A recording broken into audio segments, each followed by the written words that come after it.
explicar aí quem está assistindo a aula que a gente teve que mudar. É a mesma aula, mas a gente teve que mudar de sala porque a sala de lá estava ocupada. Então nós estamos continuando aqui. Então o que nós acabamos de discutir, né, que foi mostrar que o campo escalar, né, quer dizer, o escalar, ele é capaz, né, de, através do acoplamento de Yukawa,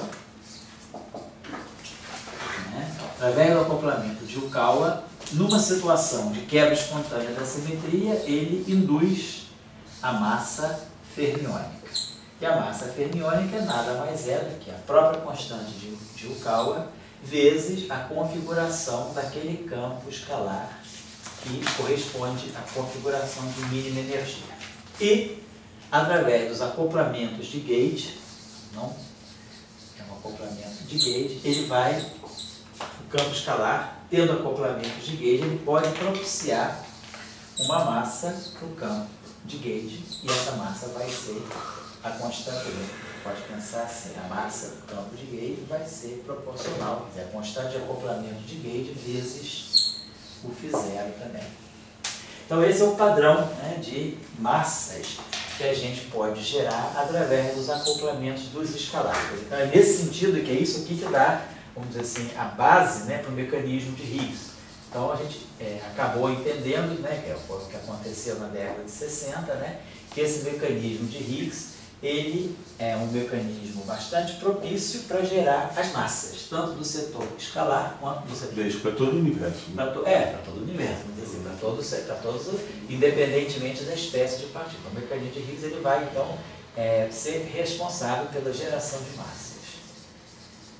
Então, essa é a ideia que nós tiramos, né, do acoplamento do campo escalar, geração de massas. Agora, nós estamos interessados. Esse φ0 ali mora aqui no vácuo. E esse φ0 aqui corresponde, então, é o que a gente chama de vácuo, né, no sentido de ser a configuração não trivial de mínima energia do sistema. Você acha que por isso que tem muito vazio assim, no universo? Por isso que tem muito escalar, né? Beleza, então isso aqui é a base daquilo que nós acabamos de discutir. Agora, nós estamos interessados numa outra situação também, que é ver a eletrodinâmica de objetos com spin. Esse pessoal de matéria escura, sim, eles usam muito assim, esse argumento de esse espaço vazio aí, está cheio de φ0, e daí começa a fazer uma pesquisa. Tem modelos aí, quer dizer, tem uma literatura que tenta associar energia escura à energia de campo de Higgs. Então você tenta associar o Higgs, né, não com a matéria escura, mas com a energia escura. Você pode mas eles usam o fato de espaço sideral, se vazio, né? E está cheio de φ0. Não, eu acho que não é por aí não. Eu acho que é a questão da aceleração, a expansão acelerada do universo que eles tentam associar. Tem um modelo cosmológico baseado no campo de Higgs que tenta, né, justificar a expansão acelerada do universo, essa questão da energia, essa densidade de energia escura a uma energia intrínseca a campos tipo Higgs. Tá? Mas não é a questão de ser espaço vazio, não. Quer dizer, não é um espaço vazio, é um espaço ocupado por uma configuração desse campo escalar. Tem energia desse campo escalar aí. Mas digamos, a casinha do φ0 é no vazio, assim. Vamos dizer, a casinha do φ0 é um vazio em que sentido? Na verdade, não é tanto um vazio, porque você tem uma matéria ali, você tem uma matéria escalar, né? Então você tem um φ0. Você tem, o que é o vácuo? Né? Você imagina que o vácuo absoluto, o vácuo real, seria a completa ausência de matéria. Nesse caso, você está dizendo que o teu vácuo não é um vácuo trivial. Existe uma configuração de campo constante que está dando a energia mínima desse vácuo, mas existe uma estrutura para esse vácuo.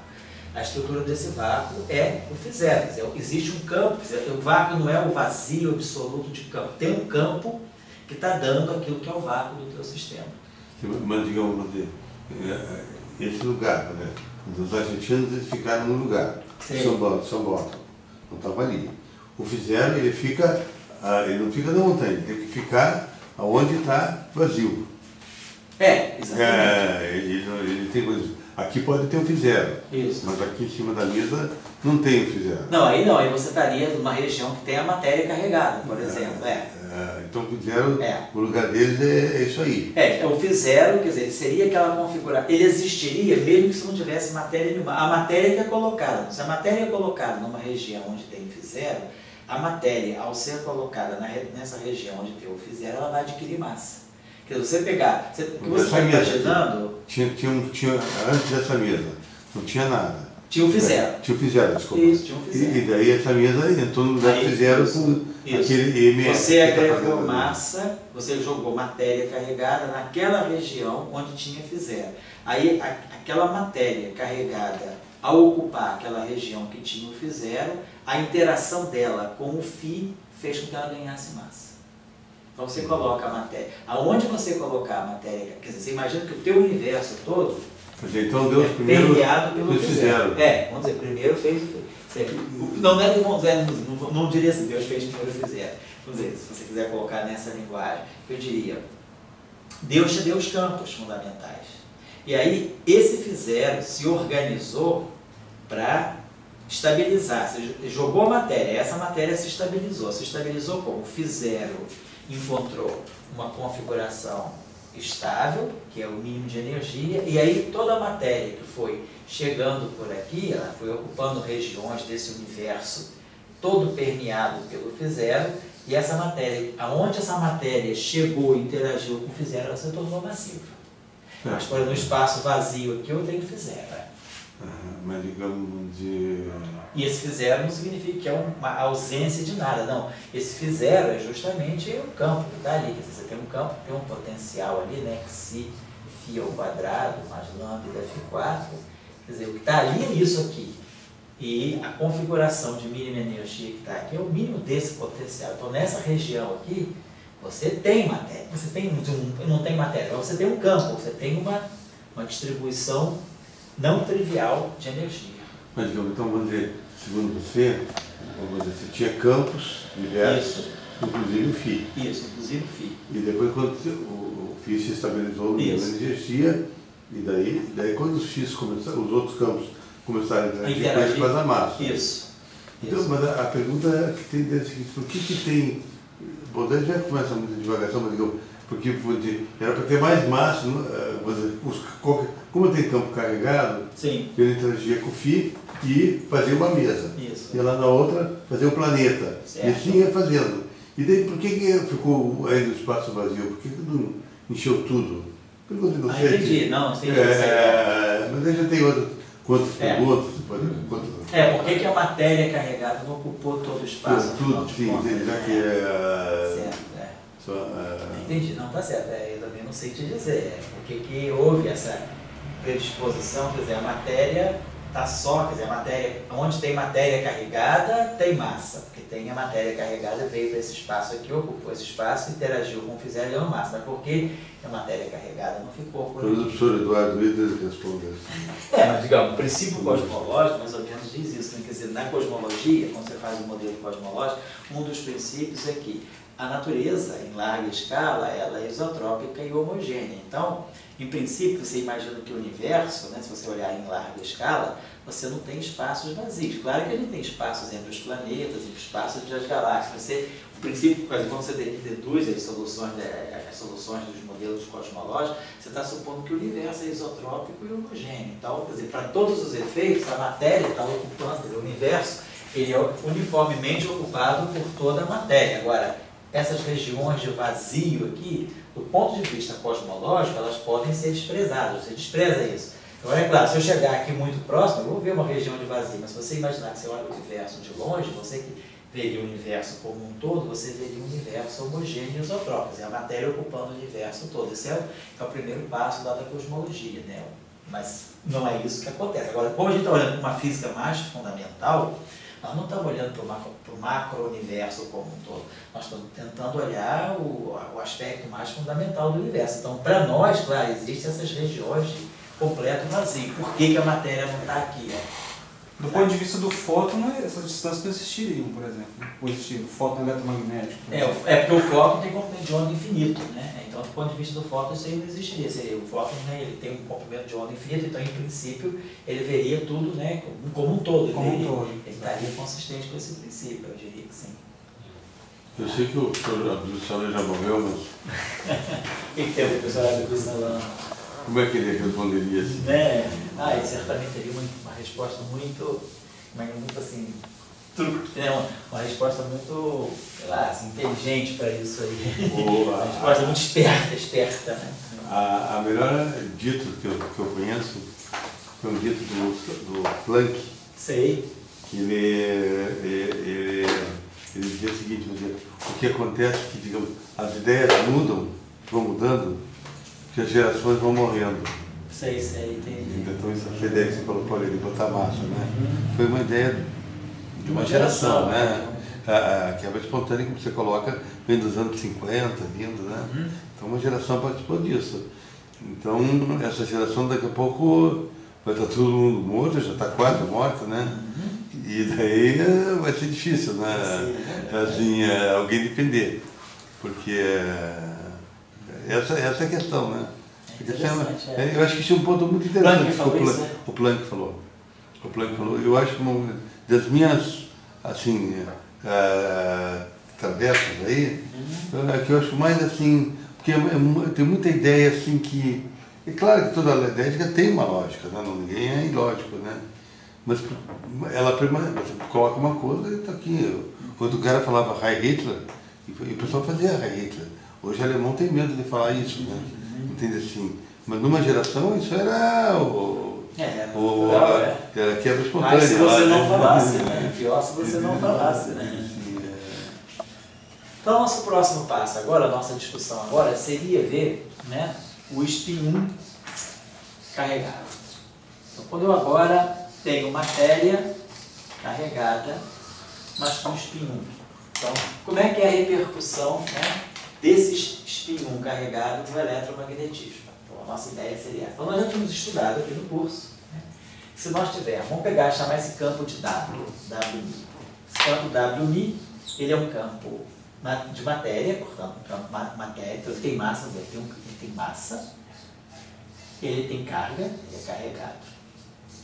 E ele tem spin. O professor Schalke é um expert. É expert. Perfeito. E um carregado. Então, nós já sabemos, a equação que descreve um campo, né, livre, no caso livre, nós já sabíamos, né, que nós tínhamos descrito uma equação que me dá o spin 1 massivo, né, e carregado. O spin 1 massivo, então livre.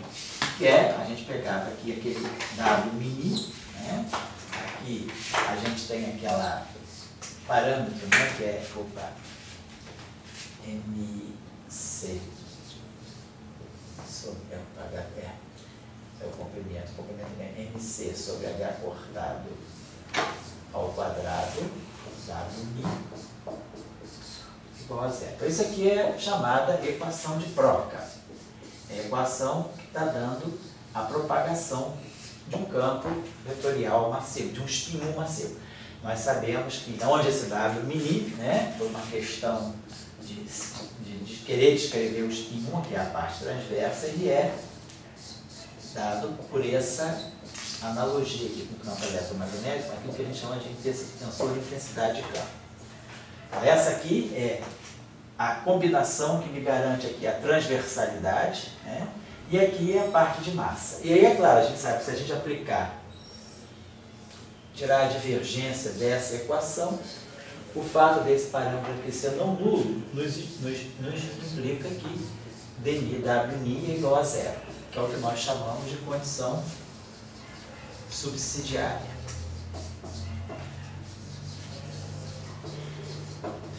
Que é a condição que garante que, pela própria dinâmica, pela própria propagação, pela própria cinemática do problema, que o campo é livre, né, não tem dinâmica, ele só se propaga, eu estou excluindo justamente aqui a parte longitudinal, quer dizer, a parte longitudinal do campo, ela está sendo excluída. Essa parte longitudinal corresponderia no caso não relativística ao spin zero, né, aquela componente do spin zero. que é o campo WMI, do ponto de vista do grupo SO3, do ponto de vista do grupo tridimensional, ele tem uma parte escalar, que é o W0, e tem uma parte vetorial. Então, essa componente escalar aqui é a componente de spin 0, e essa componente vetorial aqui é a componente de spin. Então, aqui está o spin 0. Então, essa equação aqui garante que essa parte aqui, o spin 0 está desacoplando. Então, é a equação de Broca livre, é o campo de spin 1 massivo livre. Agora, a gente está dizendo, esse campo é carregado. Então, esse campo pode ter interação eletromagnética. Então, a interação, a atribuição de carga dele vem, então, pela transformação de gauge eletromagnética. W', né? Exponencial, e aí o parâmetro, a função que faz a transformação de gauge é sobre H cortado, a carga do campo, e aqui o W' é a transformação de fase dele. Então, nós sabemos, se esse campo tem essa transformação de fase, a derivada dele automaticamente vai ter a mesma transformação de fase. Então, o José vai ter o campo é carregado porque tem o que ali. Por isso tem o que? Porque tem o que? Se o que for zero, ele é neutro. Eu poderia ter essa transformação com o que mais um dm-alfa. Em cima dessa transformação. Mas é que fosse isso aqui mais um dm-alfa. O mesmo alfa. O mesmo alfa. Sei. Assim, se você fizer isso, aí você tem que ver se, por exemplo, claro, automaticamente o termo de massa estaria fora. Porque tem um M2, né? Estaria fora porque... O que acontece, só vou dizer o seguinte, nos casos da gente, a gente obtém com o termo de massa com tudo. Entendi, faz a transformação homogênea também. Dependendo se você tiver mais algum ingrediente, você pode. Eu sou um cara pragmático. Onde é que está a carga? Está ali no Q, desde que tem um K aqui aparecendo, isso aí está dizendo que vai ter um Q, que vai o Q que vai aparecer na hora de interagir com um campo lá. Isso, exatamente. O campo que vai fazer, aquele Q tem que aparecer. Isso, exatamente. Então, essa derivada aqui vai ser a mesma transformação aqui.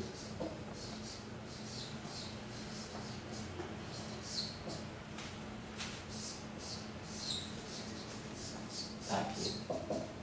E aí, claro, nós já então vamos ver que tudo que depende da derivada do campo agora tem que ser escrito com essa derivada covariante. Então, o próprio W', ele vai ter que vir com essa derivada covariante, né? Quer dizer, aquele rotacional que era d rho de mi W' menos d rho de mi W', agora fica dmi W' menos dmi W'. Então, nós estamos colocando aqui a equação, né, própria, a interação, o acoplamento, né, a interação com o campo eletromagnético está vindo agora dentro dessa derivada. Então, nós vamos fazer o que nós chamamos de covariantização da equação.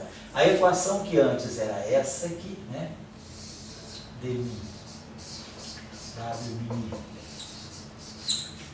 mais mc sobre h cortado ao quadrado. W', a equação que antes era essa aqui, agora vai passar a ser essa equação aqui, dmi W', onde agora esse W' é esse que está aqui, com essas derivadas chamadas covariantes, e aqui mais mc sobre h cortado ao quadrado W' igual a zero. Então a gente se pergunta, aonde é que está a condição subsidiária? Então agora eu vou fazer a mesma coisa, eu vou aplicar a essa equação aqui, não o d rho de mi, mas o dmi, tirar a derivada covariante aplicada aqui. Então eu vou ter dmi W' mais, né, mc sobre h cortado ao quadrado dmi W' igual a zero.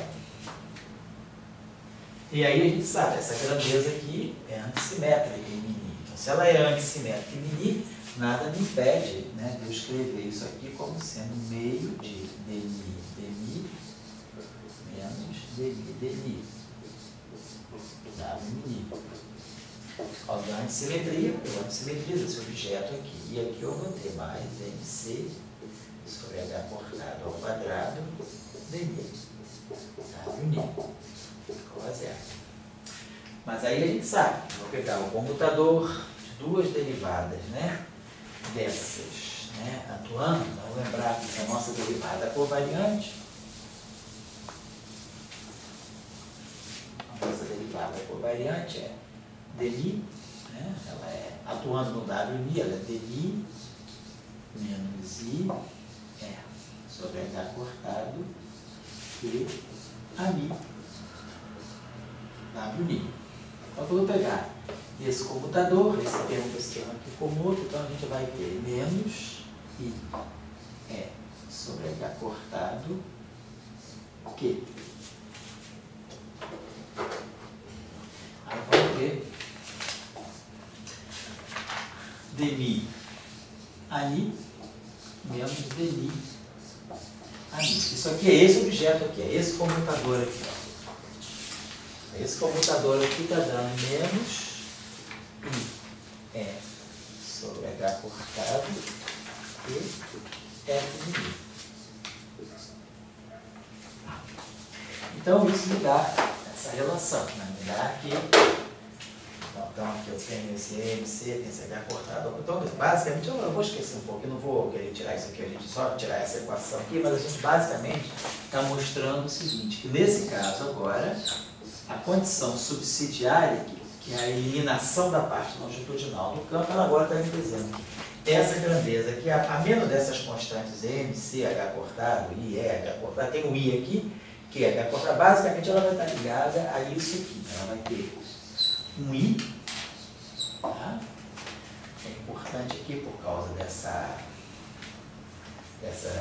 realidade desse termo, vai ter alguma coisa ligada ao I, a constante de acoplamento de Gauge, a carga elétrica do campo, e aqui o F mini vezes W mini.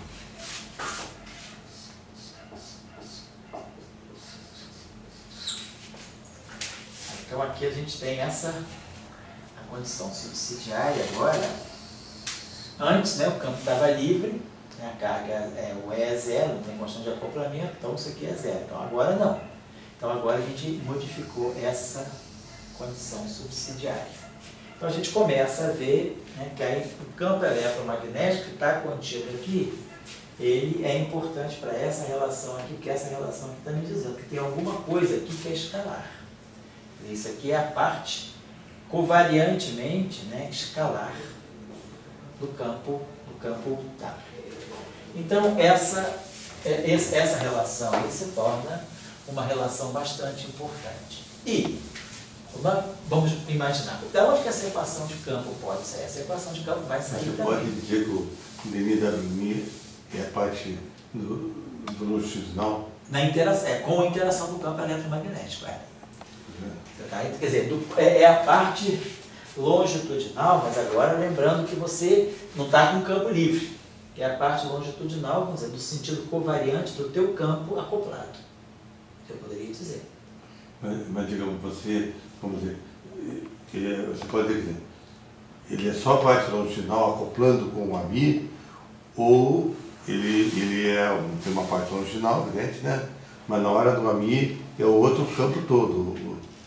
Quem acopla com o AMI o spin 1 e o spin 0. Spin 1, exatamente. Não é que o spin 0 vai desacoplar daí, exatamente. A pergunta é, o spin 0 realmente desacopla daí? Né? Será que o spin 0... Vamos olhar uma coisa só aqui. Ó. Se a gente abrir essa relação aqui, vamos só pensar nisso. Ó. Se eu abrir essa relação aqui está me dizendo o seguinte, isso aqui é dni WNI. Vamos escrever aqui, ó. dni WNI. Aí eu tenho um termo aqui de interação eletromagnética. Menos IE sobre H cortado, ani, tem o que aqui? WNI. Nós estamos escrevendo isso aqui. Isso aqui é esse termo aqui.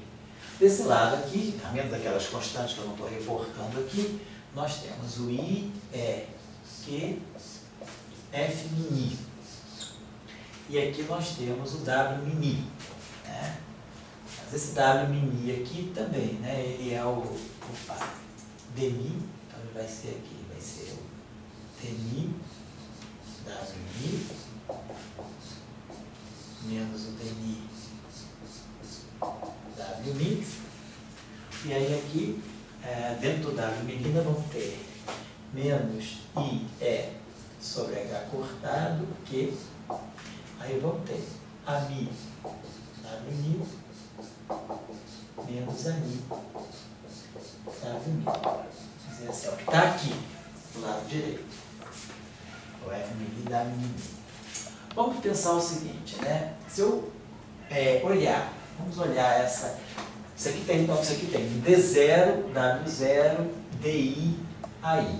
Vamos pensar que o D0, vamos passar para o espaço dos momentos, só para a gente ter uma ideia. D0 está ligado à energia. É energia, D0, né? E o DI é o momento. É claro, eu estou, só para efeito de ficar claro, eu estou omitindo. Quer dizer, claro que IH cortado, D0 é o E. Menos IH cortado, DI é o P. Eu estou omitindo o I, estou omitindo o H cortado. Só para ter uma ideia do que essa relação pode dizer para a gente. Está certo, vão ser as constantes. Mas aqui, basicamente, o que a gente tem é W0. Na tomada de Fourier, claro, no espaço dos momentos. Então, é W0. E aqui eu vou ter mais DI, WI. Então, esse DI, então isso aqui é menos P escalar W. Vamos colocar assim. Aqui eu vou ter menos I sobre H cortado, que aí eu vou ter a parte escalar, que é o φ sobre C, que é o potencial elétrico, φ sobre C, W0. E aí vou ter a IWI, vai ser menos P escalar W. E aqui desse lado nós vamos ter I,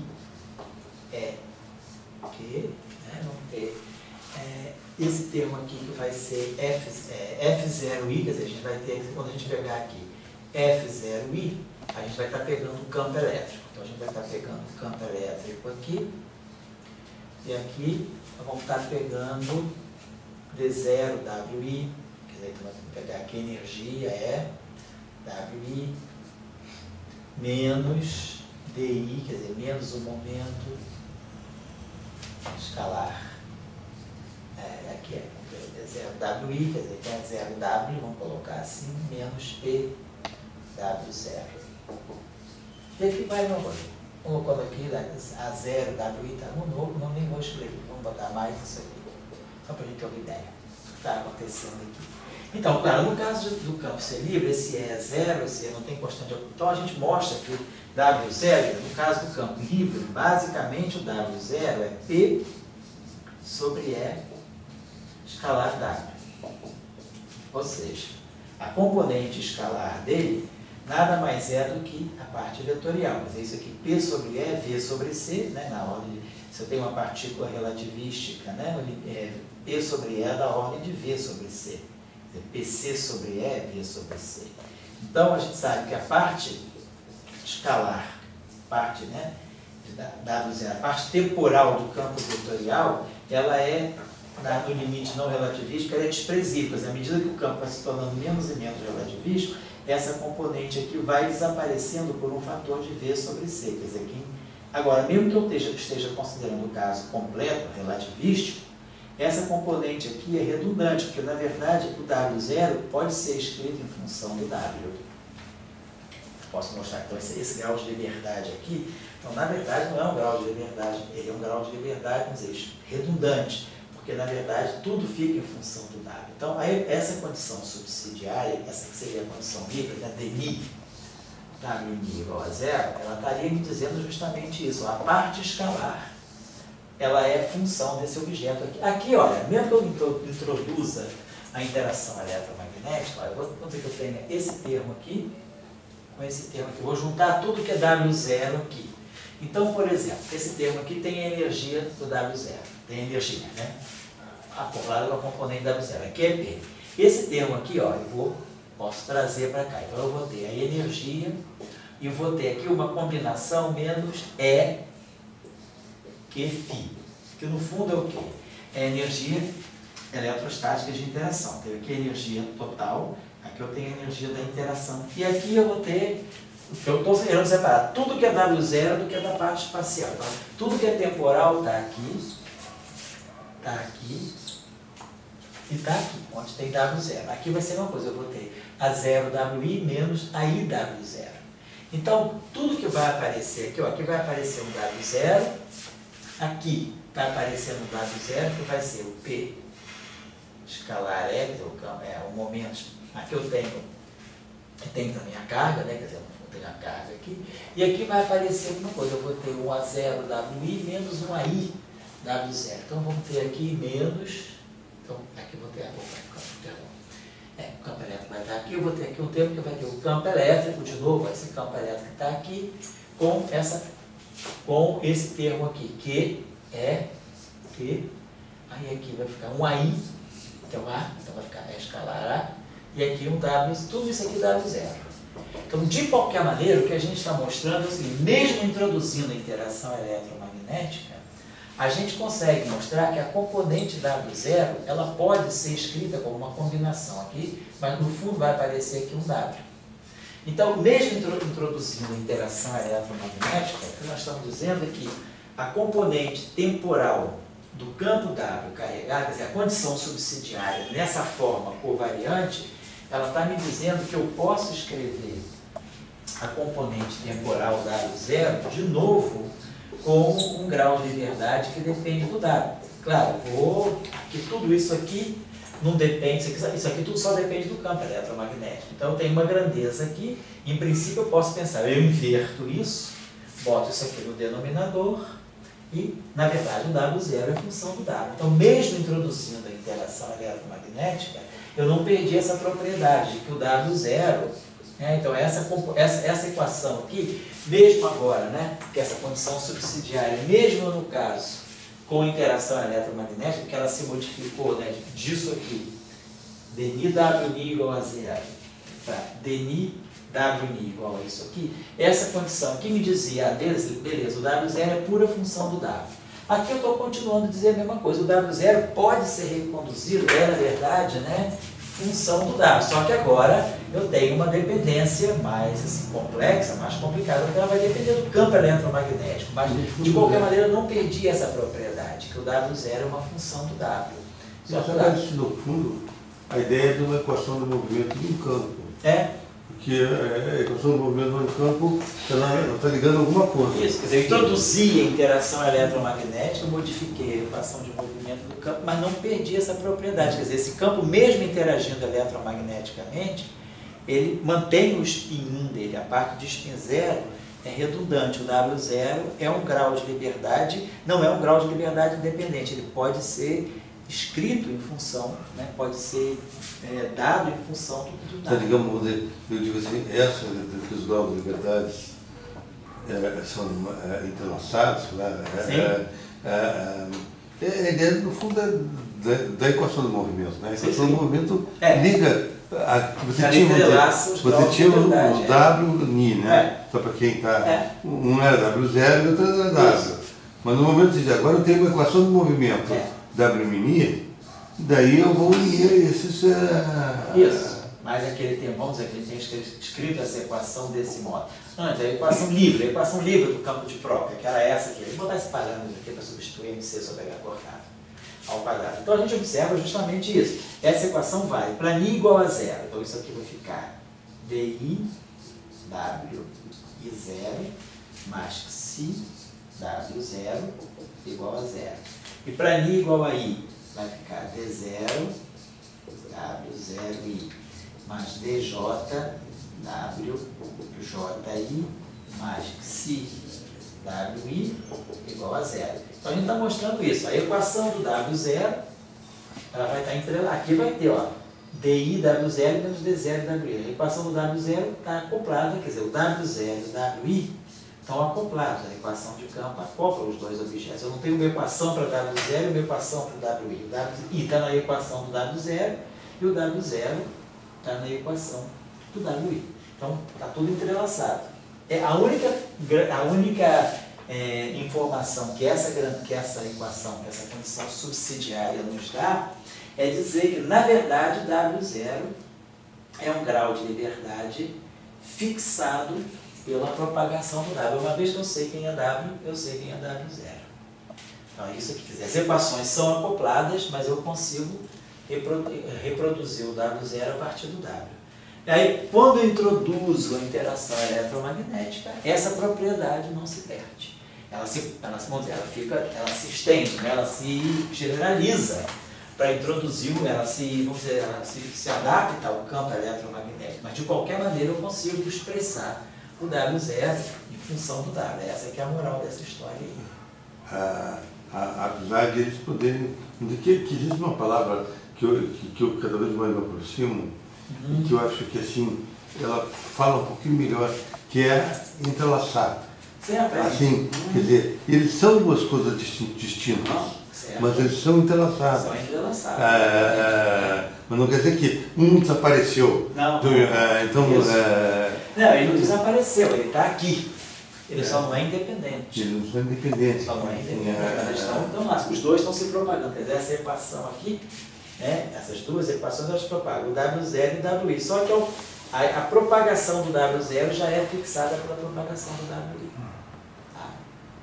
Então, essa condição não é perdida. Então, a pergunta é, se nós agora reescrevermos, né, quisermos saber de que lagrangiano que o caso da eletrodinâmica do fóton, ele não tem isso, né? Assim, não.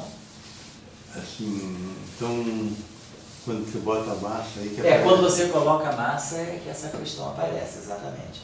O fóton, quer dizer, a componente A0 dele, né? Ela desaparece não por mérito da equação de campo, mas por mérito da simetria de gauge. Quer dizer, é o gauge fixing, né? Que vai fazer esse trabalho pra gente. Mas aí você faz isso porque você tem o WI paradinho, né? Você bota W0, tira uma função do outro.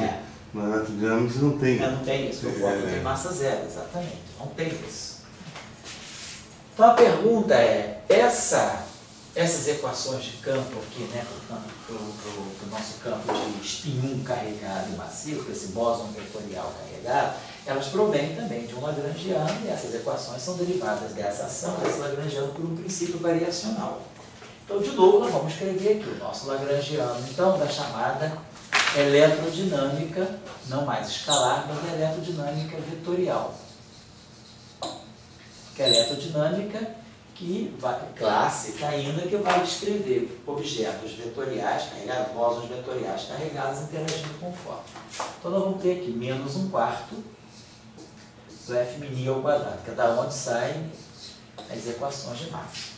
E aí aqui nós vamos ter o nosso famoso termo. Vamos ter aqui o W, então, que é a parte típica da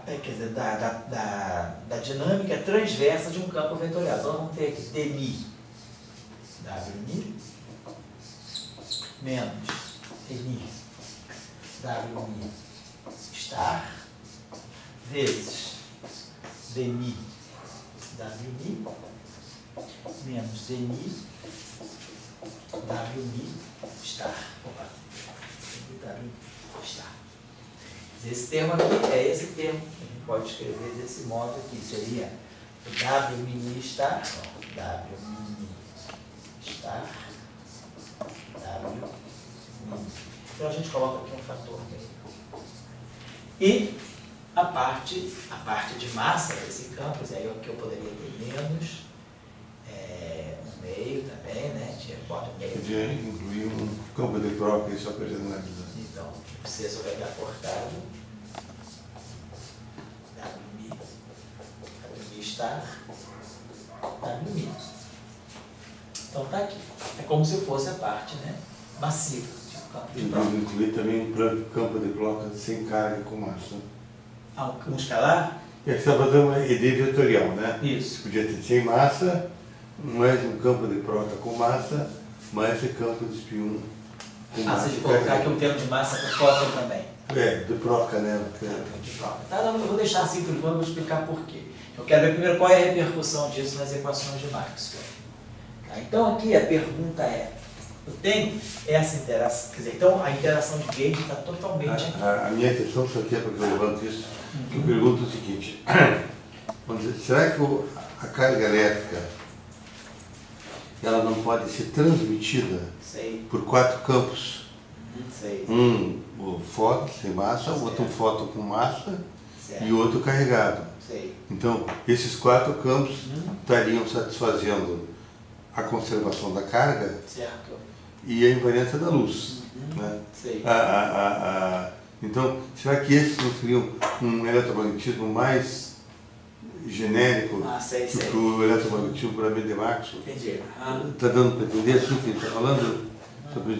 Você teria um campo elétrico, quer dizer, um campo vetorial de massa nula, um campo vetorial massivo e neutro também, e um campo vetorial carregado. Porque o argumento que eu levantaria é o seguinte, quer dizer, o que é eletromagnetismo? Que a gente está discutindo aqui. Eletromagnetismo, para mim, seria algo que tenha a invariância da luz, né? E que tenha a conservação da carga elétrica. Certo? Daí, a gente sabe que o Maxwell botou DLT e daí tirou aquele F-mini. Então ele estava pensando na conservação da carga. Daí o José está dizendo, não, agora eu estou fazendo uma coisa mais genérica, uma coisa vetorial que também tem uma partícula W carregada levando a carga. Então a carga poderia ser transmitida pelo fóton e carregada pelo W. Mas só que poderia também ter um outro caso, você poderia, já que está generalizando, você poderia ter um fóton massivo, que é o que ele chama de campo de Própria. Então daí você teria, eu estou com 4 campos para gerar o eletromagnetismo. Será que essa não é uma generalização do eletromagnetismo? Quer dizer, ela está preservando a carga elétrica e a coisa. Entendeu? Então essa seria a questão. Pode ser. A gente estaria, simplesmente, você estaria dizendo que você está colocando, vamos dizer, todas as possibilidades do spin 1. Você tem um spin 1, massa nula e neutro. Tem um spin 1 neutro e massivo. E tem um spin 1 carregado. Isso. Será que isso aí não seria a teoria, vamos dizer, e conservando a carga elétrica e a invariância da luz. Isso, será que isso não é uma generalização pelo eletromagnetismo? Sim, agora você teria que pensar o seguinte, quando você colocar, se você colocar matéria, dessa maneira que você está falando, se você colocar matéria fermiônica carregada, então a interação desse objeto, com o campo eletromagnético, a gente imagina que ela vai ser interação mínima, vai ser através da derivada, né? Quer dizer, a gente vai introduzir essa interação colocando o termo que vai ser I, E, AMI, esquecendo da carga, AMI-psi. Tudo bem, então eu tenho uma prescrição porque esse campo aqui é o campo que tem a transformação que elimina o spin zero dele mesmo, quer dizer, o AMI mais dele alfa. Então, a simetria do problema, ela vem do... Vamos pensar assim, quem fixa a simetria completa do problema é o fóton. Então, a simetria do campo do fóton é essa aqui. Então, a gente sabe que essa simetria aqui, ela é transportada para o campo psi sob a forma de uma fase, devido a essa interação aqui. Aí a gente agora pergunta, como é que esse campo WI está interagindo com o fóton? Se a interação dele com o fóton também for através desse termo aqui, então ele vai ter um AMI, WI, a derivada covariante, a gente está colocando aqui basicamente isso aqui, o DMI-WI. Você lembra aquela derivada covariante que a gente fazia com o Fernando? Sei. Que a gente compridava ela, sei. Não botava só DMI, AMI, a gente botava outros campos. Certo, pois é, eu estou tentando ver com esses campos mínimos aqui que a gente tem. Então, eu só estou tentando fazer uma observação em cima do que você falou. Então, se essa interação aqui está presente, e esse campo aqui, ele é coordenado por essa simetria aqui, então a simetria desse campo aqui tem que ser uma simetria de fase, que nem a do psi. Então, o W' que vai ser aquela fase, e vai ter aqui o W. Então, a transformação desse cara aqui é uma transformação de fase. Então, se você imaginar, o que transporta, o que é a interação eletromagnética? Eu vou imaginar que a interação eletromagnética, tudo bem, ela é transportada, ela é mediada por esse objeto de spin 1. Mas qual é o objeto de spin 1? O de massa nula, neutro, o massivo, neutro, ou também esse campo carregado massivo de spin 1. Na interação, para eu ter o meu problema completamente simétrico sob essa transformação aqui, que é, vamos dizer, a transformação de simetria básica para nós, o meu campo WMi teria que interagir com o meu campo AMi, com o meu campo WMi, não dessa forma. Ele teria, quer dizer, eu posso colocar essa interação aqui. Psi barrado, gama mi, psi, vamos dizer, WMi. Mas essa interação aqui, ela quebra a simetria de gauge, porque a fase aqui cancela a fase aqui, e esse cara aqui fica com a fase solta, sozinha. Esse campo aqui, por sua vez, você poderia pensar, mas será que ele não poderia estar na derivada covariante? Então, se eu pegasse e fizesse a minha derivada covariante é dmi mais i, ou menos i é a mi, tanto faz. O importante é ter isso aqui, né? Menos i, esse menos i é a mi. Aí eu pensaria, será que eu poderia introduzir aqui alguma coisa que tivesse também menos um i, uma constante de acoplamento g, o wmi? E tudo isso aqui atuando no psi. Mas aí a gente pensaria, esse campo aqui é neutro, mas esse campo aqui é carregado. Então, esse setor aqui teria carga daqui. Esse setor aqui é neutro, então a carga está toda aqui. Então, essa derivada covariante, ela deixa de ter a mesma transformação de fase do psi. Por quê? Porque aqui entrou um cara carregado. Então, esse cara não tem condição de ser colocado em pé de igualdade com esse. A questão é, será que esse campo WMi carregado, esse bóson vetorial carregado, ele não deveria ser realmente mais pensado como uma matéria extra carregada, ou ele realmente está sendo o portador da interação eletromagnética? Eu acho que aí a simetria do problema, da maneira que está, pode ser que você tenha uma maneira mais estendida de tratar essa questão, mas eu diria que a esse ponto, a questão que a gente teria que pensar é, já que a simetria do problema, a gente está construindo o eletromagnetismo baseado nessa simetria aqui, o fato, né, do campo WMi ser carregado me coloca ele de uma forma distinta em relação ao campo AMi neutro. Vamos dizer que se tivesse um campo que a gente pode chamar de um ZMi, que é um campo vetorial também, massivo, mas neutro. Então eu teria esse vetorial massivo neutro, teria esse vetorial massivo, que seria o fóton mesmo. Aqui eu teria um bóson vetorial massivo e neutro, teria um bóson vetorial massivo carregado, que é o WMi. Então, esse cara aqui, ele tem uma situação muito diferente da desse. Porque esse objeto aqui, ele tendo carga, ele não vai ser colocado em pé de igualdade com o fóton, porque a interação desse objeto aqui com esse cara, eu poderia introduzir sim essa interação aqui, nada me impede. Eu poderia pegar psi barrado, posso colocar aqui o psi, posso colocar aqui o WMi star, posso colocar aqui o WMi. Então, claro, o campo fermiônico está interagindo com o campo vetorial carregado, tá. A fase daqui cancela a fase daqui, a fase daqui cancela a fase daqui. Então esse termo aqui é neutro, quer dizer, esse termo aqui é invariante de Gauss. Então ele respeita essa simetria, mas essa simetria chegou ao psi e chegou ao W sob a forma de fase. Então a fase daqui cancela a fase daqui, a fase daqui cancela a fase daqui. Eu poderia escrever esse termo aqui.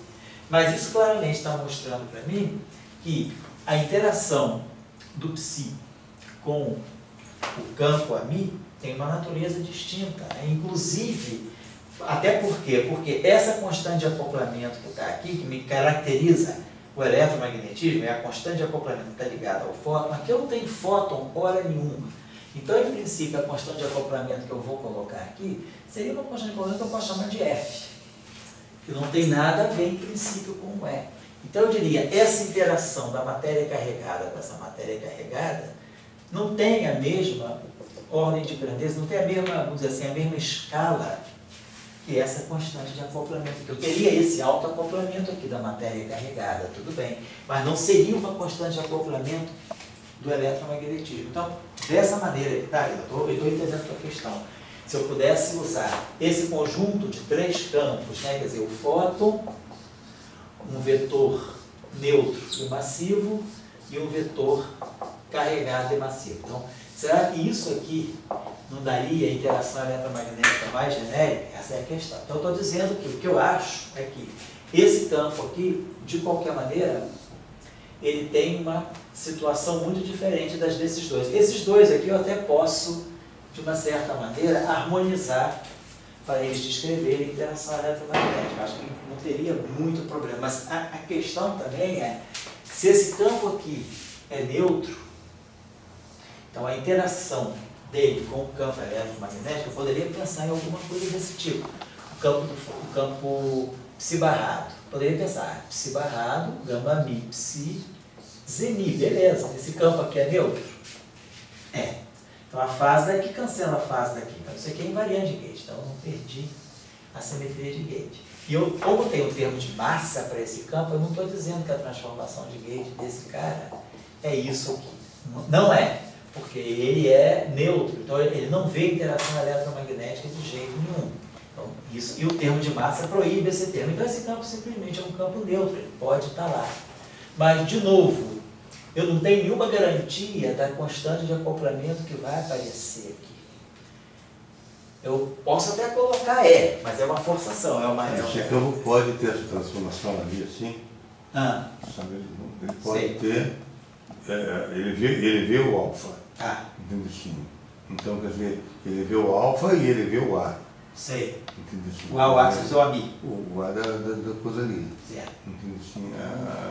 Você pode, então, introduzir o AMI e o Z. Tudo bem, eu posso até dizer que o campo, como eu falei com você, eu acho que a situação desses dois aqui é mais fácil de amarrar.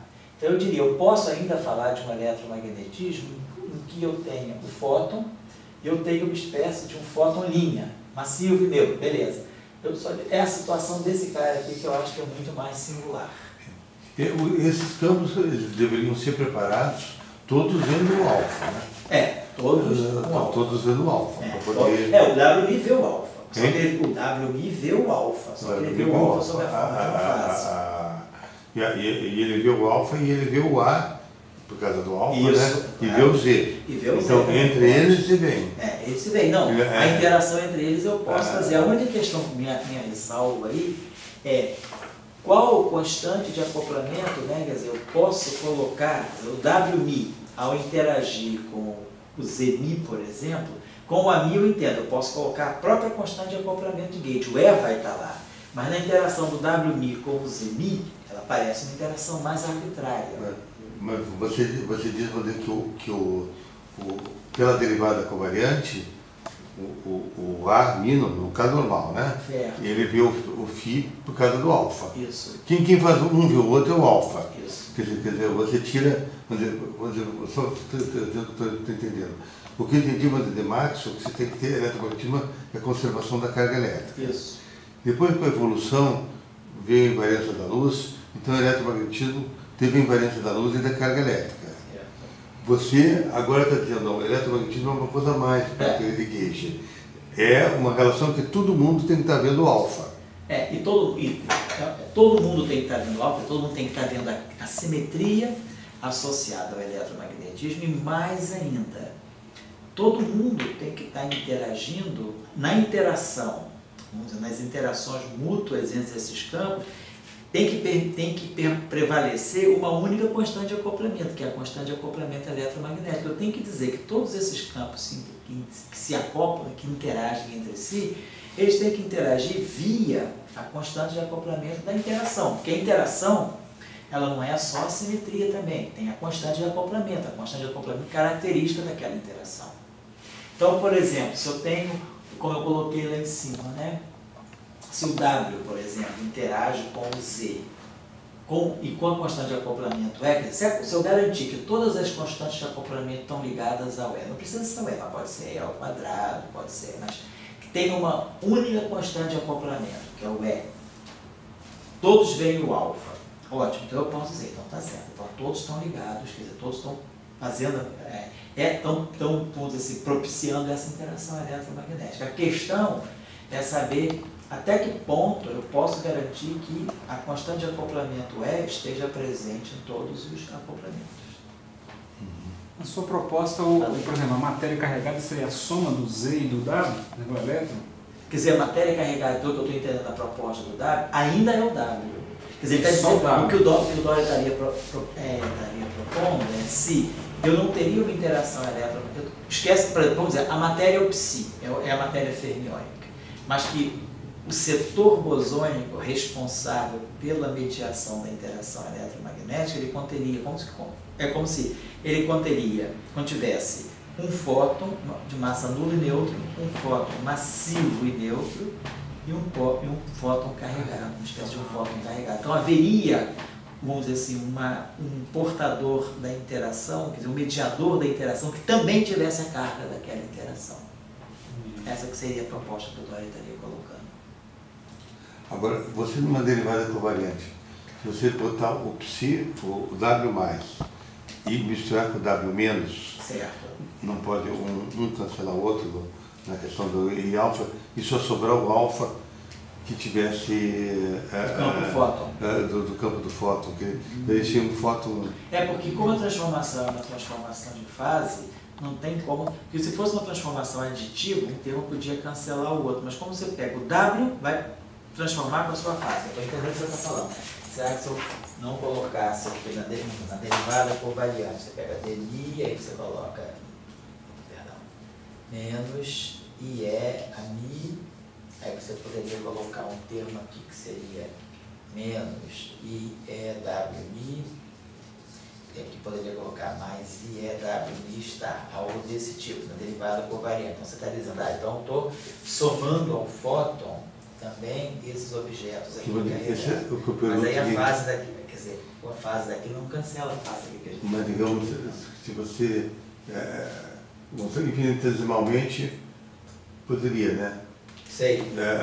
Cancelar. Mas quando você vê que esses dados, eles estão em E elevado a alfa aí. Isso. Como você falou, quando estão no SO2, quando vocês estão no SO2, eles estão sem o alfa.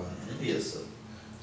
Então, quando você pegasse eles assim, quando eles estão escalados, olhar só pelo lado escalado disso aí, será que não tinha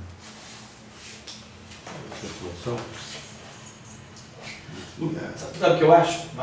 Independentemente de falar assim, de ficar tentando, assim, tentando acertar daqui e dali, eu pensaria o seguinte, vamos pensar no conteúdo físico, né? Quando eu trago esse objeto aqui, vou atuar num campo fixo aqui, vamos dizer que eu coloque aqui um campo que eu vou chamar de φ, genérico. Então, esse objeto todo aqui vai atuar nesse campo. Se esse campo aqui tem uma carga bem definida, então essa atuação desse objeto sobre esse campo vai me dar um objeto aqui que tem uma carga indefinida. Por quê? Essa derivada é neutra, então quando ela bater nesse campo, ela não muda a carga do campo. Esse campo é neutro, então quando ele bater nesse campo, ele não muda a carga desse campo. Esse campo tem uma carga, esse tem a carga oposta. Então, esse campo, esse objeto batendo nesse, já muda a carga em relação a essa e essa. E esse aqui muda mais uma vez, porque a carga dele é... Então, esse termo aqui tem a carga do φ, esse termo aqui tem a carga do φ, quer dizer, a μφ tem a carga do φ. Agora, Wμφ altera a carga do φ por uma unidade de carga do W. E o Wμ star φ altera a carga do φ por uma unidade na direção oposta. Então, é como se eu tivesse aqui três cargas diferentes. Esses dois termos aqui, atuando aqui, mantêm uma carga, que é a própria carga do φ. Esse termo aqui vai ter a carga do φ mais a carga do W, e esse termo aqui vai me dar a carga do φ menos a carga do W. Então, você fica com uma combinação que tem uma carga indefinida. Eu diria que do ponto de vista do eletromagnetismo, a gente deve pensar que, quer dizer, qualquer objeto que eu formar tem que ter sempre uma carga bem definida. Para você poder ter, assim, qualquer objeto que você formar, ele tem que ter uma carga bem definida para ele poder participar daquela simetria. Se ele não tiver uma carga bem definida, qual é a transformação de simetria dele?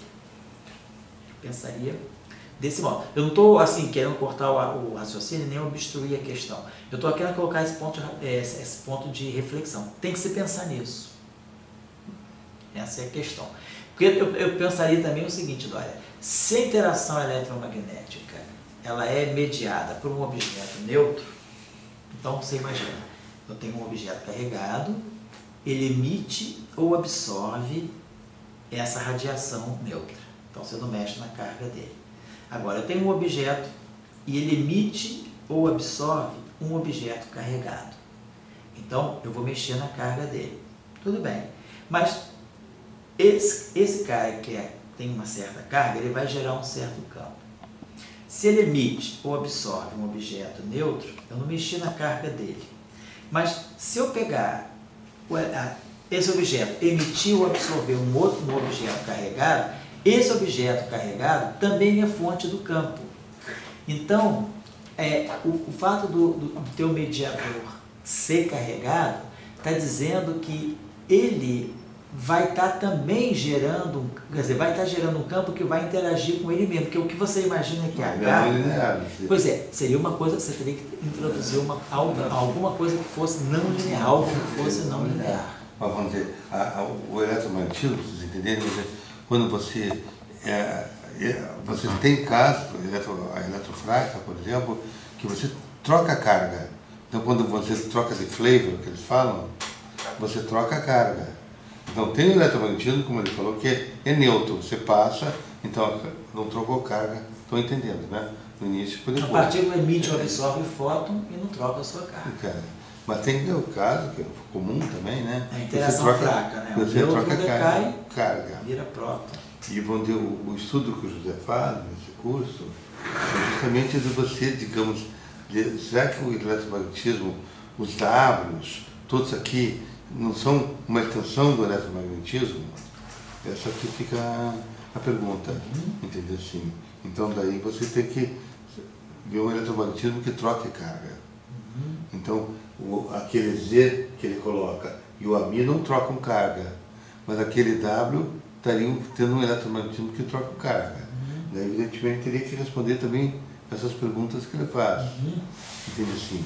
Mas vamos dizer, porque será que o eletromagnetismo e a interação fraca, eles não são uma coisa só, na verdade? Entende assim? Quer dizer, com aqueles ali você teria eletromagnetismo e interação fraca. Só que talvez numa certa região seja fraca mesmo a interação, e a outra seja mais eletromagnética, entende assim? No sentido, entende assim? A outra seja bem mais fraca. Enfim, é a conjectura que nós estamos conversando aqui. Não, é uma questão para se pensar. Ele escreveu ali é de vetorial. Então ele está dizendo o que ele quer dizer com isso ali. Que o eletromagnetismo, na verdade, é o mentor do spin 1. Ou então, até um pouco mais genérico, da representação do grupo de Lorentz meio-meio. Então, aquela representação, vamos dizer, ele estaria dizendo o seguinte: eu estou vendo a física pelas representações. Então eu peguei a representação meio-meio e tentei formar um conjunto dela. Como é que eu formo um conjunto? Um conjunto que esteja exprimindo a carga elétrica. Eu estou falando em eletromagnetismo. Então, ele estaria agora tentando escrever Lagrangiano para a representação meio-meio do grupo de Lorentz. Mais geral. Mais geral e sucinta, que traga uma coisa, a transmissão da carga elétrica. Assim, Então, por exemplo, aqui, nada me impede, por exemplo, de introduzir um termo novo. Pode ser o seguinte, ó. Eu tenho esse campo aqui é um campo anticinético. Então imagina se eu pegasse o seguinte, ó. Essa interação aqui, F mini, teria aqui, W min star, W min. Por que esse termo aqui, ó?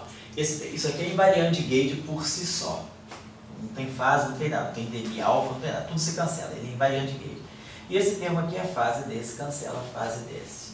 Mas observe que esse termo aqui, de uma certa maneira, ele está bem associado a esse, porque ó, esse termo aqui tem um dmi, Wmi, e aqui desse lado, quando eu abrir essa, multiplicar, por exemplo, esse termo por esse termo aqui, só para a gente ter uma ideia, se eu pegar o dmi, Wmi star, multiplicado pelo dmi Wmi. Então, é só uma pequena análise dimensional. Então, por exemplo, aqui eu posso produzir um termo que é dmi Wmi. Está. E aqui desse termo, além do termo dmi Wmi, eu vou ter um termo que vai ser ami Wmi. E aí, o que a gente observa é que esse demi, a mi, ele tem a mesma dimensão, caráter de análise dimensional, ele tem a mesma dimensão que o F mini, porque isso aqui é um demi a mi. Isso aqui simplesmente é um demi e uma mi, mas tem a mesma dimensão, tem uma derivada e um campo a mi. E tem um campo W star e um campo W. E esse termo aqui, quem é a constante de acoplamento que está aparecendo aqui? É IEQ. Essa carga aqui é um IE. Então, esse termo aqui, ele tem a propriedade sem variante de Gauge. E tem a propriedade de ter a mesma dimensionalidade que qualquer termo esteja presente nesse produto aqui. Quer dizer, esse termo aqui, né, se eu colocar um F mini aqui com W mini, esse termo vai ter a mesma dimensionalidade que qualquer termo que está aqui. Então, nada me impede de eu colocar aqui um termo que tenha essa mesma constante de acoplamento. Eu poderia colocar aqui alguma coisa que tenha o E.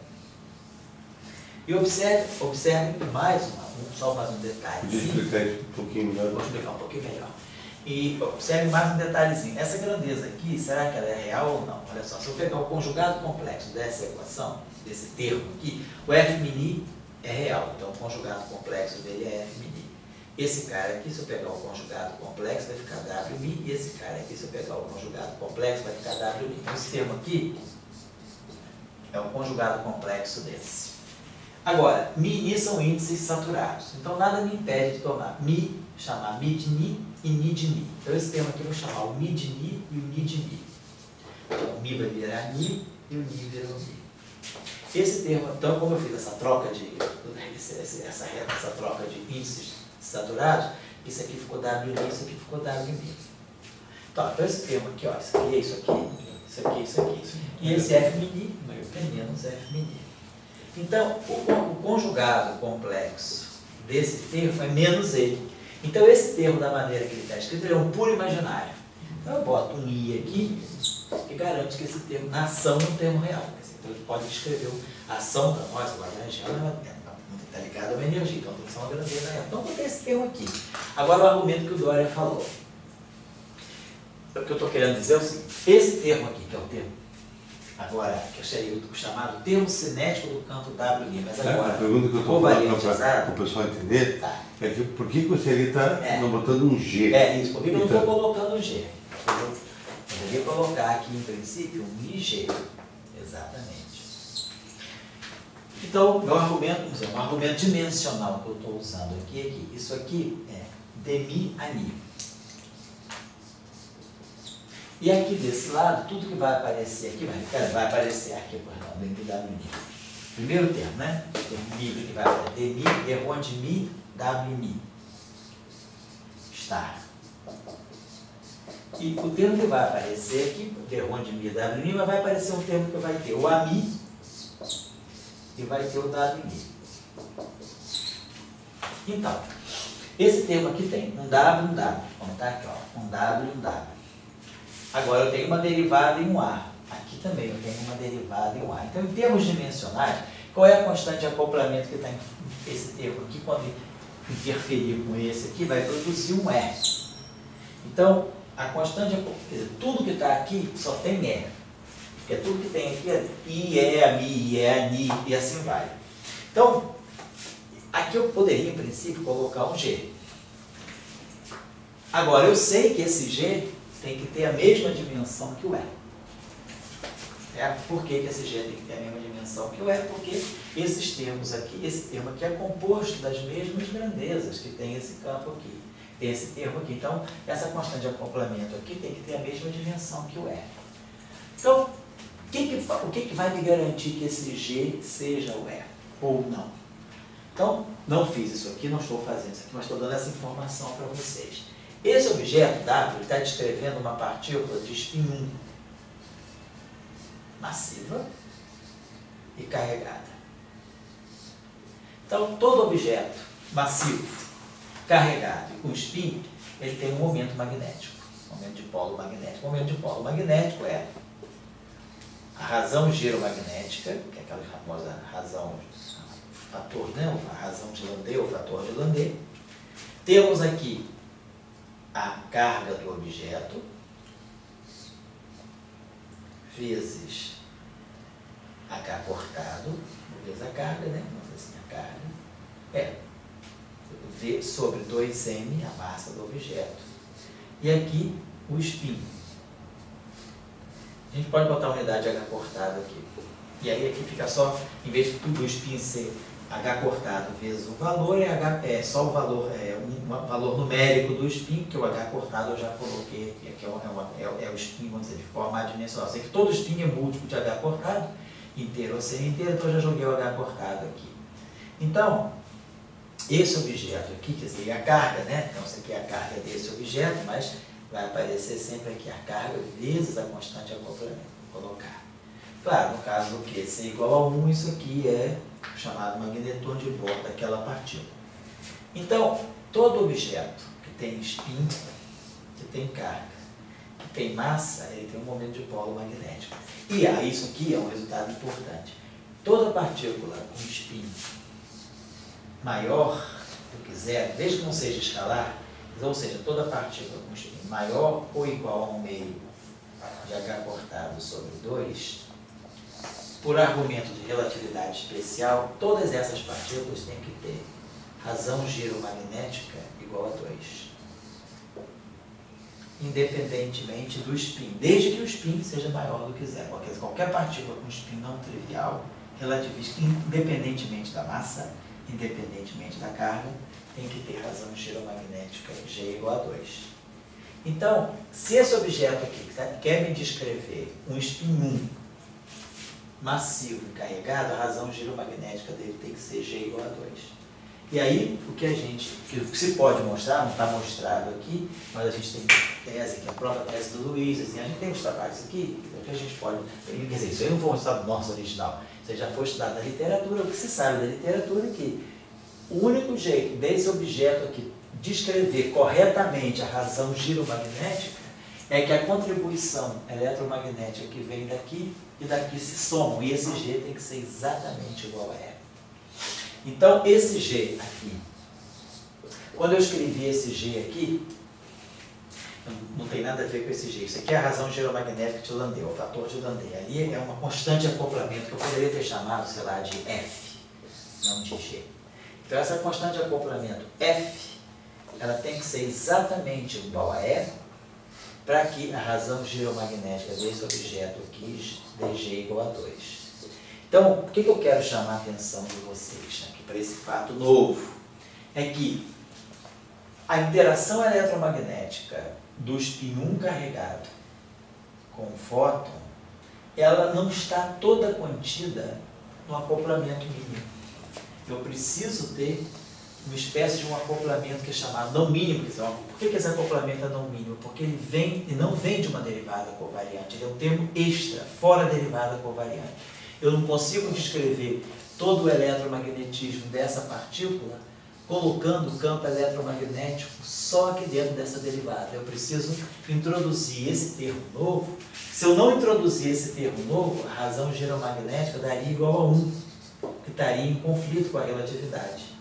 Então, a relatividade especial, ela me diz que para ser compatível com a relatividade especial e garantir que essa partícula aqui, por ter spin 1, tenha razão giromagnética igual a 2, eu preciso introduzir um termo novo na interação eletromagnética do W com o F. Então, esse termo aqui tem uma característica interessante. Se eu for olhar ele do ponto de vista das equações de Maxwell, como é que vai ser? Se eu for tirar as equações de Maxwell, como é que eu tiro as equações de Maxwell? Eu faço princípio variacional em relação ao AMI. Então eu vou variar o AMI aqui. Vai me produzir VMI e FMI. Eu vou variar o AMI aqui. Aqui tem AMI, aqui tem. Então, quando eu variar o AMI aqui, eu vou produzir alguns, eu vou colocar aqui os termos que vão vir da variação do AMI aqui. Eu vou ter um termo do tipo, aqui, eu vou produzir termos do tipo W, Mi, star,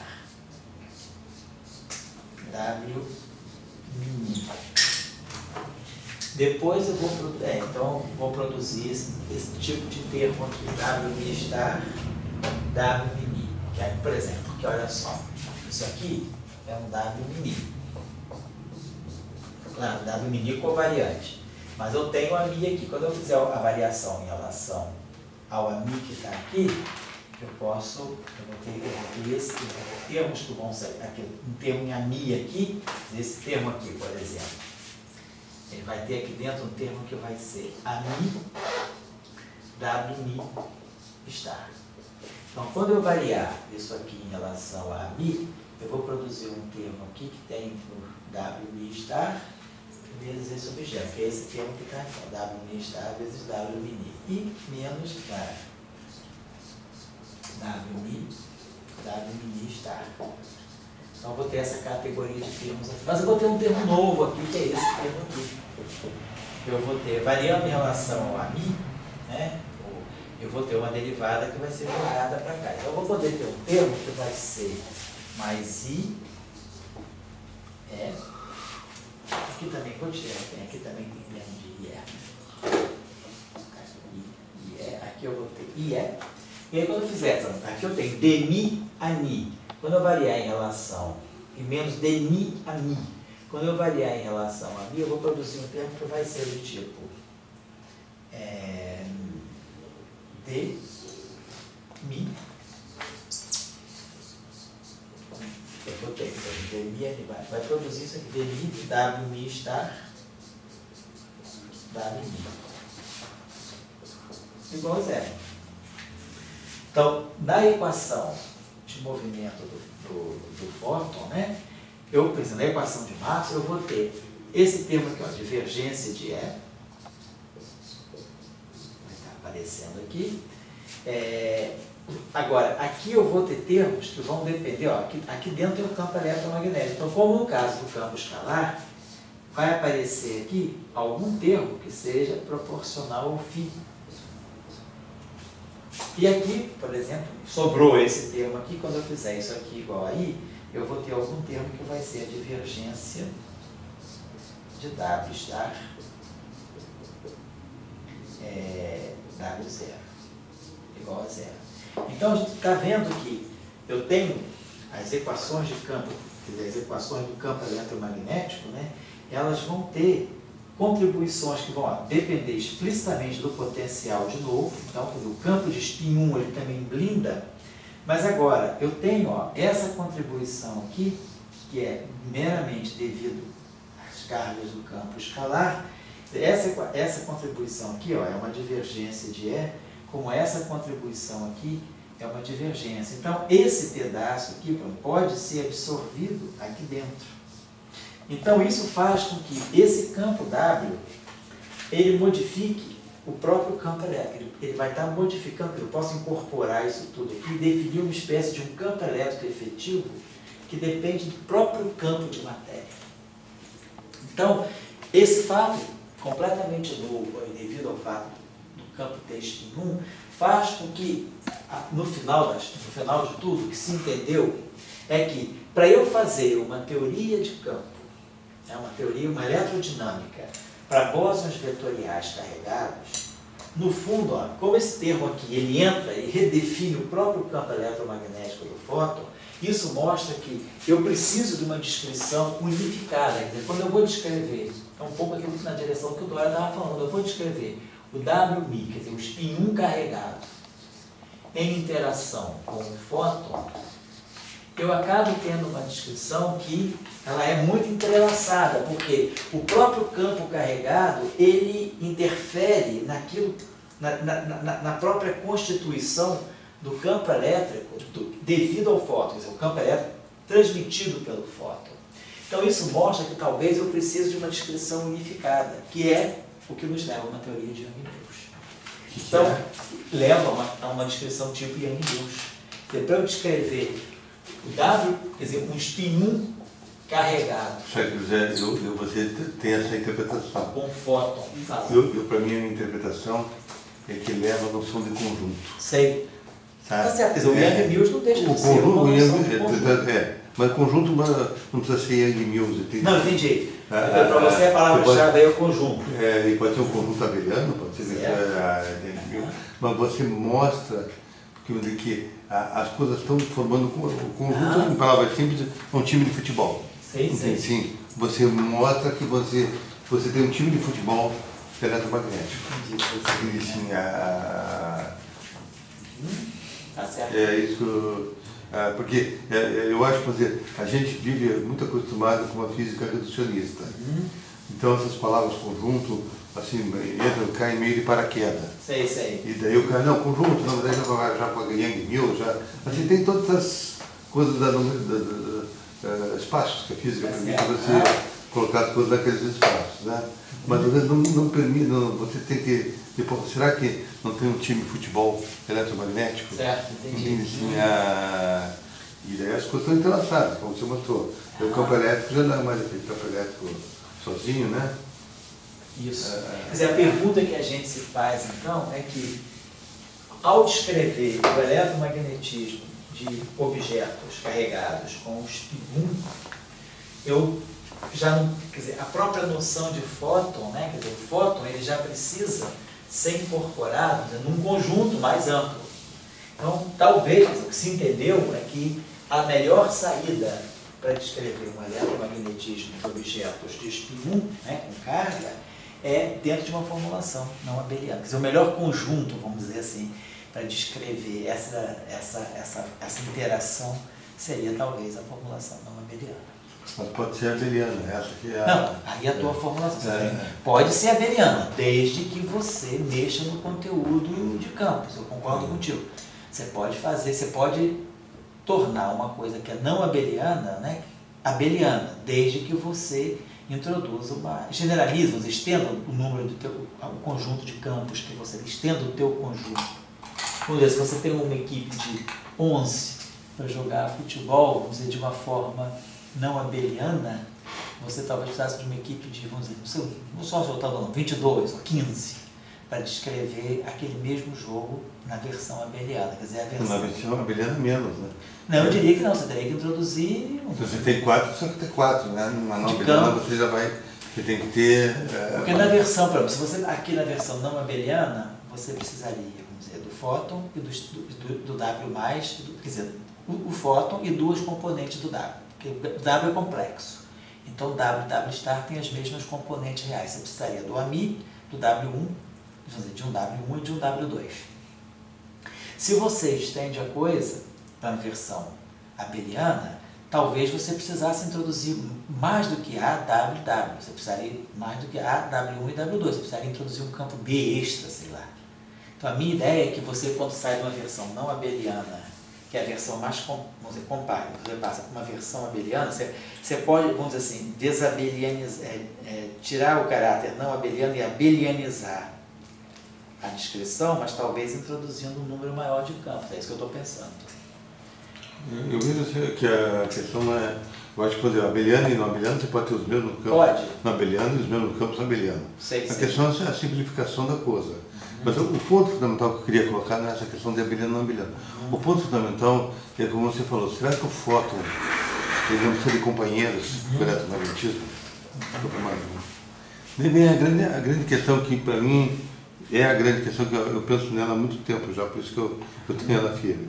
É o seguinte, eu sempre, quando fui aprendendo eletromagnetismo e me confundindo, eu vi que, digamos, tinha dois papéis para o fóton. Um, ele é o general, que é o cara que a invariância da luz vem do fóton, é o grande cara que fez o Einstein fazer espaço-tempo e faz todas as equações relativísticas, etc. E outro papel dele é de sargento.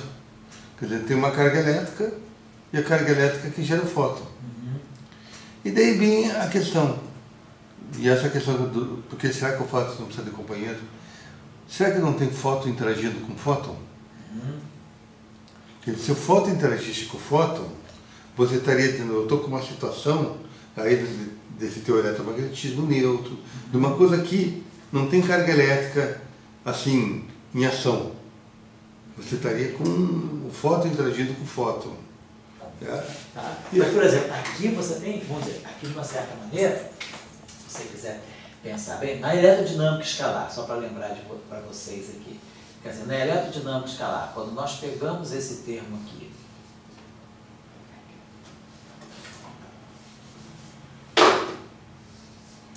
colocamos fizemos a interação eletromagnética está aqui dentro, tem um termo que está aqui nessa descrição toda, que é esse termo assim, que é o φ estar, φ, claro, constante de acoplamento aparece ao quadrado, a mi é mi. Então, vamos dizer, o fóton está interagindo com o fóton via, quer dizer, porque esses dois fótons estão acoplados com a mesma matéria. Mas aí você pode dizer, pô, tudo bem, isso aí tem uma assimetria na descrição, porque eu tenho fóton, spin 1, e aqui eu tenho spin 0, spin 0. Mas na nossa descrição lá da eletrodinâmica vetorial, se o portador de carga agora tem spin 1, quer dizer, o análogo desse termo aqui é esse termo aqui. E aí, dentro da derivada covariante aqui, quer dizer, nós, como isso aqui é não abeliano, quer dizer, nós vamos ter um termo típico que vai ser dmi, wmi, estar, dmi, wmi. Então, só um termo, dentre os 4 termos que nós temos aqui. Então, por exemplo, aqui pode vir um termo que vai ter o E daqui com o E daqui, não, E2. Então, vamos ter um termo aqui que vai ser ami, wmi, estar. E aqui, ami, wmi. Então, nós podemos agora ter uma interação, de novo, em que eu tenho spin 1, e aqui spin 1, spin 1. Então, eu tenho o fóton auto-interagindo com o fóton, mas esse objeto que está aqui também é spin 1. Então, na verdade, eu tenho, vou botar até uma linha assim para distinguir um pouco mais da casa escalar. Então, eu tenho uma interação agora de 4 objetos com spin 1. Esse cara tem spin 1, esse cara tem spin 1, é o fóton. Esse cara tem spin 1 é carregado, esse cara tem spin 1 que é carregado. Aqui não, eu tenho uma interação de 2 spins 1 e 2 spins 0. É diferente. Mas aqui eu tenho uma interação de 4 spins 1. Então a gente começa a ver que a eletrodinâmica vetorial, né, bósons vetoriais carregados, ela começa a me oferecer a chance de eu ter vários spins 1 em alta interação. Então a pergunta é, será que esse cara aqui não é simplesmente um dos casos em que eu poderia ter uma interação realmente de 4 fótons, quer dizer, fóton, 4 fótons. Né? Quer dizer, será que esse objeto aqui está aparecendo? Isso aqui não está aparecendo. Mas por quê? Porque a gente tem uma descrição restrita. Será que eu não posso, então, ampliar a minha descrição e aonde eu tinha uma interação de 2 objetos com spin 1 carregados e 2 objetos neutros, eu não poderia ter agora uma interação do tipo 4 spins 1, todos carregados no mesmo ponto, eu teria essa interação aqui, né? Spin 1, aqui é o vértice de interação, spin 1, carregado, spin 1, carregado, uma coisa desse tipo, juntamente com essa coisa aqui e juntamente também com a interação de 4 fótons. Então a gente poderia pensar, parece que essa interação, quer dizer, do spin 1 carregado com o fóton, ela pode dar margem a eu trazer. Mas você está começando, só para colocar, você iniciou lá um fóton com o elétron, né? Aquela fóton assim, papai, o elétron. Daí você já pretende nesse modelo aqui, essa ali. Isso. E será que não tem aquelas outras? Entendeu? Isso que eu estou querendo dizer que isso existe. É possível ter essas outras com o mesmo alfa. Mas aí que vem, qual é a vantagem, qual é a reflexão que teria numa interação de 4 fótons? Qual é a reflexão? Aí que está a questão, eu acho que finalmente você colocar a luz como o centro das coisas. Quer dizer, esse general que ela aparece em Kelso-Morley, ela aparece agora com as estrelas fazendo, vamos dizer, a interação fóton-fóton de 4. Entendeu? Então, enfim, eu acho que um desafio que eu vejo assim, que é na física é como você, a partir da invariância da luz e da conservação da carga, você ter uma interação pura de fótons. Sabe assim? Então, enfim, eu diria isso também. Eu diria que é muito assim, promissor, né, que a interação do spin 1 carregado com o fóton ela seja simplesmente a ponta, né, de algo muito mais geral que nós não estamos vendo, que é, no fundo, alguma estrutura não abeliana. Talvez, se você estudar o spin 0 carregado com o fóton, você não veja isso. Estuda o spin meio carregado, que é o elétron, com o fóton, você não vê isso. Mas quando você introduz o spin 1 carregado com o fóton, você começa a ver a chance de você ter uma estrutura mais ampla, né? E você vê que você generaliza isso porque por causa até do momento magnético anômalo, do momento de polo magnético do objeto de espinhão. Você realmente precisa trazer mais interações, que talvez só uma versão não abeliana te dê. Eu acho que, ou uma versão não abeliana, uma versão estendida, mas que você talvez não tenha sentido você falar de uma eletrodinâmica para spins 1 carregados